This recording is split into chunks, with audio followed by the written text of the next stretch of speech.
Hello friends, welcome to Erode அம்மாச்சி சமையல். இது நம்ம வீட்டு சமையல். இன்றைக்கி நம்ம பார்க்க போகிறது, இன்றைக்கி நம்ம கட்லெட் வந்து ஒரு வித்தியாசமான டேஸ்ட்டில் நல்ல ஒரு 2 உருளைக்கிழங்கும் ஒரு 3 முட்டையும் வச்சுட்டு நம்ம எவ்வளோ சூப்பராக இதை வந்து ஒரு கட்லெட் ஒன்று பண்ணி காட்டுறேன். நான் நம்மளோட சேனலில் சப்ஸ்கிரைப் பண்ணாதவங்க சப்ஸ்கிரைப் பண்ணிக்கோங்க.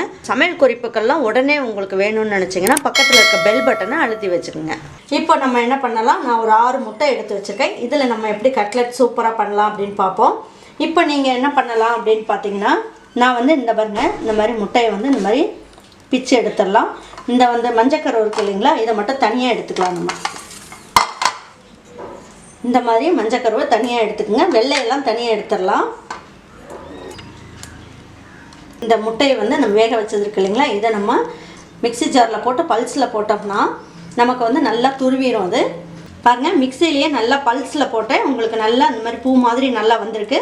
இப்போ நம்ம என்ன பண்ணலாம், இதை வந்து நான் என்ன பண்ணியிருக்கேன், உருளைக்கிழங்கு வந்து கையிலேயே மசிச்சு போட்டிருக்கேன். அப்படி இல்லைன்னா நீங்கள் காய் திருவுறது இருந்தாலும் நீங்கள் திருவிக்கலாம். இந்த உருளைக்கிழங்கு வந்து ஒரு 1/4 கிலோ அளவுக்கு இருக்கும். நான் அந்த மாதிரி வேக வச்சு கையிலேயே மசிச்சு எடுத்து வச்சுருக்கேன். இப்போ நம்ம அந்த மிக்சியில் தூள் பண்ண முட்டையுமே இந்த உருளைக்கிழங்குல போட்டுக்கலாம். ஒரு கேரட் வந்து துருவி எடுத்து வச்சுருக்கேன். நான் இதை மிக்சியில் தான் பல்ஸில் போட்டேன், நல்லா துருவி இருக்குது.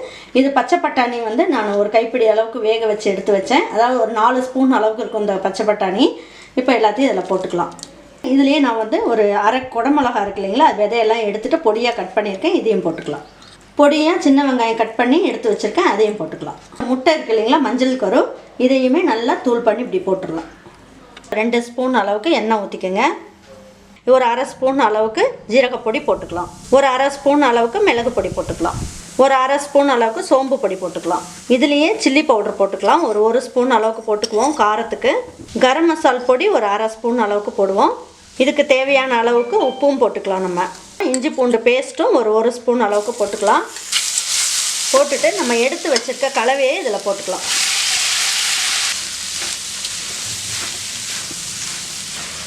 இப்போ இதுலேயே பாருங்கள், நான் வந்து ஒரு கொஞ்சமாக வந்து கொத்தமல்லி இலையும் கொஞ்சமாக புதினா இலையும் போட்டுக்கலாம். இந்த பச்சை வாசம் போகிறதுக்காக இந்த மாதிரி நல்லா ஒரு பரட்டி விட்டுட்டோம்னா நல்ல டேஸ்ட் வந்து ஒரு வித்தியாசமாக இருக்கும் நமக்கு. பாருங்கள், இதுலேயே 1 ஸ்பூன் அளவுக்கு நெய் போட்டுக்கலாம். 1 ஸ்பூன் அளவுக்கு கடலை மாவு போட்டுக்கலாம். உருளைக்கிழங்கு இருக்கிறதுனால அதிலே எல்லாமே ஒன்றா உருண்டை பிடிக்க வரும். இருந்தாலும் இந்த கடலை மாவும் போட்டிங்கன்னா உங்களுக்கு டேஸ்ட்டும் ரொம்ப நல்லாயிருக்கும். இப்போ இந்த ஸ்டேஜ்லேயே நீங்கள் வந்து உப்பு காரம் எல்லாமே நமக்கு கரெக்டாக இருக்கான்னு நீங்கள் பார்த்துக்கலாம்.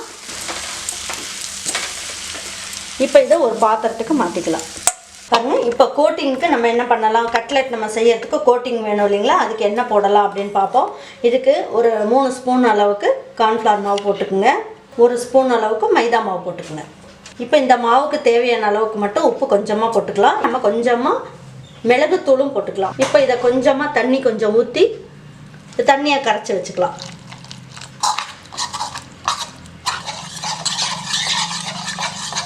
ஒரு முட்டையை நம்ம உடைச்சி ஊற்றிக்கலாம்.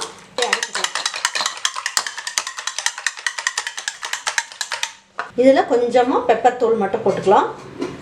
கொஞ்சமாக உப்பு கொஞ்சம் போட்டுக்கலாம். பாருங்கள், இப்போ இதெல்லாம் ரெடி பண்ணி வச்சுருக்கோம். இப்போ நம்ம என்ன பண்ணுவோம், நம்ம கலக்கி வச்சுருக்கோம் இல்லைங்களா, வெஜிடபிள்ஸ்லாம் நல்லா ஆறிடுச்சு. இப்போ நம்ம இதை வந்து உருண்டை பிடிச்சிக்கலாம். பாருங்கள், இதில் கொஞ்சமாக ஒரு 1/4 ஸ்பூனோட கம்மியாக கொஞ்சம் சுகர் போட்டுக்குங்க. அப்போ வந்து கட்லெட் வந்து டேஸ்ட் வந்து ரொம்ப நல்லாயிருக்கும்.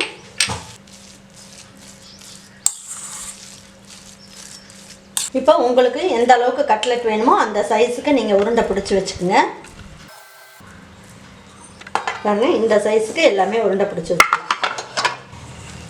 இந்த மாதிரி கட்லெட்டு இந்த மாதிரியே நீங்கள் பிடிச்சி வைக்கலாம். இதுவும் வந்து உங்களுக்கு ரொம்ப நல்லாயிருக்கும். பாருங்கள், இப்போ நம்ம என்ன பண்ணலாம், இதை வந்து உங்களுக்கு எந்த ஷேப்பில் வேணுமோ, எந்த சைஸுக்கு எந்த அகலத்துக்கு வேணுமோ பார்த்துட்டு இந்த மாதிரி தட்டிக்குங்க. ரொம்ப நல்ல டேஸ்ட்டில் சூப்பராக இருக்கும். இதை எப்படி பொரிக்கலான்னு பார்ப்போம் வாங்க. இப்போ நம்ம கட்லெட் வந்து ரெடி பண்ணி எடுத்து வச்சுருக்கோம். இப்போ நம்ம என்ன பண்ணலாம், இதை வந்து கார்ன்ஃப்ளவர் மாவு போட்டு மைதா மாவும் போட்டு நம்ம கலக்கி வச்சுருக்கோம். இப்போ இதில் ஒரு பரட்டிக்கலாம். பரட்டிட்டு நம்ம என்ன பண்ணுவோம், இதை வந்து பிரெட் க்ரம்ஸில் போட்டு நல்லா நினச்சிக்கலாம். இப்படி பரட்டிக்குங்க. பரட்டிட்டிங்கன்னா உங்களுக்கு வந்து எல்லா பக்கமும் நல்லா ஒட்டிக்கும். இப்போ என்ன பண்ணுங்கள், மறுபடியும் இந்த முட்டையில் வந்து ஒரு பரட்டிடலாம். மறுபடியும் இந்த பிரெட் கிரம்ஸ்லேயே போட்டு நம்ம பிரட்டிக்குவோம். இந்த மாதிரி பண்ணி எல்லாத்தையும் எடுத்து வச்சுக்கலாம். இதுக்கு கொஞ்சமாக எண்ணெய் ஊற்றுனீங்கன்னா போதும், ரொம்ப வந்து எண்ணெய் ஊற்றணும்னு அவசியம் கிடையாது. அடுப்பை வந்து சிம்லேயே வச்சுட்டு செஞ்சுக்கலாம். இப்போ ஒவ்வொன்றா நம்ம வந்து திருப்பி விட்டுறலாம்.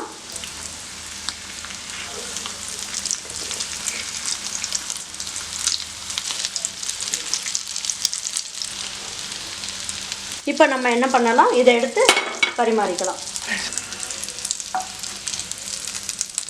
பாருங்க, இதே மாதிரி கட்லெட்டை நீங்கள் வீட்டில் இருக்க பிள்ளைங்களுக்கும் உங்கள் வீட்டில் இருக்க பெரியவங்களுக்கும் செஞ்சு கொடுங்க. இது எல்லாமே நம்ம கேரட்டு, இந்த மாதிரி உருளைக்கிழங்கு, முட்டை எல்லாம் போட்டு நல்லா ஹெல்த்தியானது தான் போட்டிருக்கோம். ரொம்ப அருமையாக வந்திருக்கு. கண்டிப்பாக நீங்கள் உங்கள் வீட்டில் இதை செஞ்சு கொடுங்க. பிள்ளைங்கள்லாம் நல்லா விரும்பி சாப்பிடுவாங்க. அவங்களுக்கு பிடிச்சிருந்ததுன்னா லைக் பண்ணுங்கள், ஷேர் பண்ணுங்கள், சப்ஸ்கிரைப் பண்ணுங்கள், மறந்துடாமல் கமெண்ட்ஸ் பண்ணுங்கள். தேங்க்யூ ஃபார் வாட்சிங் ஈரோடு அம்மாச்சி சமையல். தேங்க்யூ.